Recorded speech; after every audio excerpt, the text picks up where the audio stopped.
Meron tayong follower na nag-complain na yung parking attendants dito sa Session Road sa Baguio City ay not recognizing senior citizens ID except those issued by the city government of Baguio.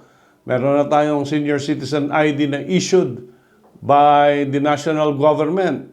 At dito sa Section 2 of Republic Act 9994, yung Expanded Senior Citizen Act, no? Sabi naman doon a senior citizen is any resident of the Philippines at least 60 years old.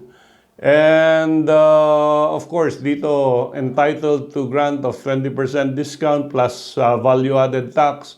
Pero ang sinasabi ng RA 9994, ang identification card is a senior citizen's identification card issued by the Office of the Senior Citizens Affairs or OSCA ng city. Yun yung hinahanap ng mga parking attendant.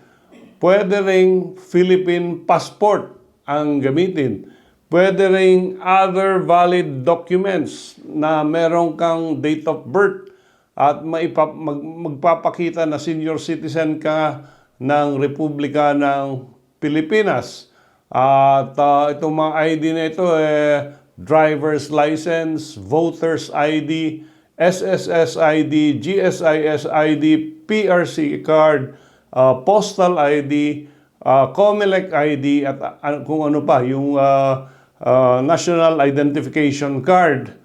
So, ang pag-require ng mga parking attendants na Baguio City issued lang yung Senior Citizens ID is a violation of Republic Act 9994 at hindi siya condition para mabigyan yung ng pribilehyo ng free parking ang senior citizen sa Session Road or sa mga roads na merong senior citizen privilege. So siguro we will call on the city government of Baguio to look into this kasi marami tayong natatanggap na reklamong ganyan.